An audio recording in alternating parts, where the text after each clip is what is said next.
رضی اللہ تعالیٰ عنہ کے درمیان کسی بات پر جھگڑا ہو گیا۔ حضرت ابو ذر غفاری رضی اللہ تعالیٰ نے حضرت بلال رضی اللہ عنہ سے کہا کہ او کالی ماں کے بیٹے، کیا اب تو بھی مجھے ٹوکتے ہے؟ کیا کہا؟ او کالی ماں کے بیٹے، کیا اب تو بھی مجھے ٹوکتا ہے؟ جب یہ بات حضرت ابو ذر غفاری رضی اللہ عنہ کے منہ سے نکلی نا، تو یہ بات پہنچی کہاں؟ حضرت بلال کے کانوں میں۔ تو ان کا دل حضرت بلال کا چیر گیا کہ یہ ابو ذر نے مجھے کیسی بات کی۔ حضرت بلال رضی اللہ عنہ کی آنکھوں سے آنسو آئے اور رونے لگ گئے، اور جب روئے تو آنکھوں سے آنسو نکلے حضرت بلال رضی اللہ عنہ کی بہت زیادہ، اور کہا کہ اے ابو ذر، میں تمہاری اللہ کے نبی سے شکایت کروں گا۔ حضرت بلال رضی اللہ عنہ چلے گئے اور رسول پاک صلی اللہ علیہ وسلم کو جا کر شکایت کی کہ اللہ کے رسول، مجھے ابو ذر نے کہا ہے اے کالی ماں کے بیٹے۔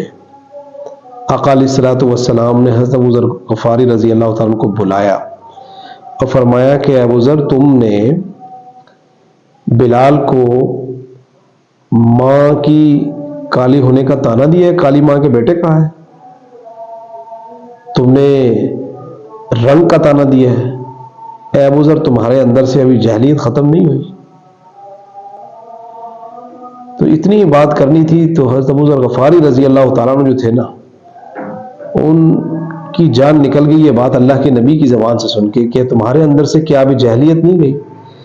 حضرت ابو ذر غفاری رضی اللہ تعالیٰ عنہ دوڑے حضرت بلال رضی اللہ عنہ کے گھر پہ، اپنا چہرہ جو تھا نا، حضرت ابو ذر نے حضرت بلال رضی اللہ عنہ کے دروازے کے سامنے زمین کے اوپر رکھ دیا اور فرمایا قسم اس ذات کی جس کے قبضے میں میری جان ہے، جب تک بلال رضی اللہ تعالیٰ عنہ اس چہرے کے اوپر پاؤں نہیں رکھیں گے اپنا چہرہ نہیں اٹھاؤں گا۔ حضرت بلال رضی اللہ عنہ نے آگے بڑھ کر حضرت ابو ذر غفاری رضی اللہ عنہ کا چہرہ چوم لیا اور فرمایا کہ اے ابو ذر، جو چہرہ اللہ کے سامنے جھکتا ہو، سجدہ ریز ہوتا ہو، اس چہرے پہ بلال کبھی پاؤں نہیں رکھ سکتا۔ یہ صحابہ کی اختلاف کا ایک چھوٹا سا یا جھگڑے کا ایک چھوٹی سی جھلک ہے جو میں نے آپ کے سامنے رکھی ہے۔ اب آئیے ہمارے معاشرے کی طرف۔ کیا ہم نے کبھی سوچا ہے، کبھی ہم کسی کو ذلیل کرتے ہیں اس کے نسل کی بنیاد پہ، اس کے رنگ کی بنیاد کے اوپر، تیرا رنگ کالا ہے۔ کبھی ہم کسی کو ذلیل کرتے ہیں اس کی مذہب کی بنیاد کے اوپر۔ کبھی ہم کسی کو ذلیل کرتے ہیں سیاسی گروہ بندی کی بنیاد کے اوپر۔ کبھی ہم کسی کو ذلیل کرتے ہیں علم کی بنیاد کے اوپر۔ کبھی ہم کسی کی تذلیل کرتے ہیں تقوی کی بنیاد کے اوپر، گویا کہ اللہ سے ہم نے یہ سرٹیفکیٹ لے لیا ہے کہ ہم بخشے بخشائیں، باقی سارے لوگ بھاڑ میں جائیں۔ کبھی ہم نے یہ سوچا ہے کہ میں اپنی زبان سے جو کسی کو تکلیف دے رہا ہوں، جو میں اپنی ذات سے کسی کو تکلیف دے رہا ہوں، یہ کبھی مٹے گی نہیں۔ تلواروں کے زخم تو مٹ جایا کرتے ہیں لیکن زبان کے زخم نہیں مٹا کرتے۔ اسی اللہ کے نبی صلی اللہ علیہ وسلم نے لوگوں کو لسانیت، تعصبیت اور ملکی لسانی ہر طرح کے تعصب سے لوگوں کو اپنی زبانوں سے پاک کرنے کا حکم دیا۔ فرمایا اللہ نے تمہیں ایک گروہ بنایا ہے کہ تم آپس میں قبائل لتعارفوا، قرآن پاک کی سورۃ الحجرات کی آیت ہے، قبائل لتعارفوا، کہ تم کیا کرو، یہ جو تمہارے ہے نا اپنا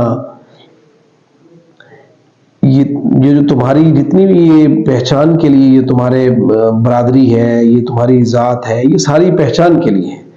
فرمایا اللہ نے قبائل لتعارفوا، یہ قبائل، یہ قبیلے، یہ سارے تمہاری پہچان کے لیے ہیں۔ اگر تمہاری پہچان کے علاوہ یہ فخر کے لیے نہیں ہے، ان اکرمکم عند اللہ اتقاکم، اللہ کے نزدیک تو فخر کی جو چیز ہے نا وہ تقوی ہے، بس اس کے علاوہ کوئی چیز نہیں ہے۔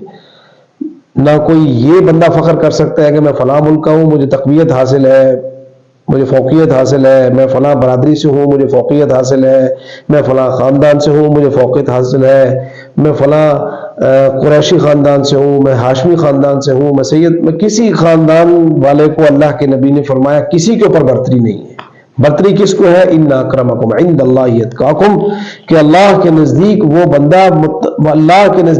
بندہ عزت والا ہے جو تقوی والا ہے۔ اللہ رب العزت ہم سب کو تقوی اختیار کرنے کی توفیق نصیب فرمائے، اور آپس کی ہمارے دلوں کی جو میں ہے اس کو ختم کرنے کی بھی توفیق نصیب فرمائے۔ جزاک اللہ۔ اللہ ہم سب کو عمل کی اور سمجھنے کی توفیق نصیب فرمائے۔ اگر آپ کو یہ ہماری ویڈیوز کا سلسلہ پسند آئے تو ہمارے چینل کو سبسکرائب بھی کریں اور ویڈیو کو شیئر بھی کریں۔ جزاکم اللہ۔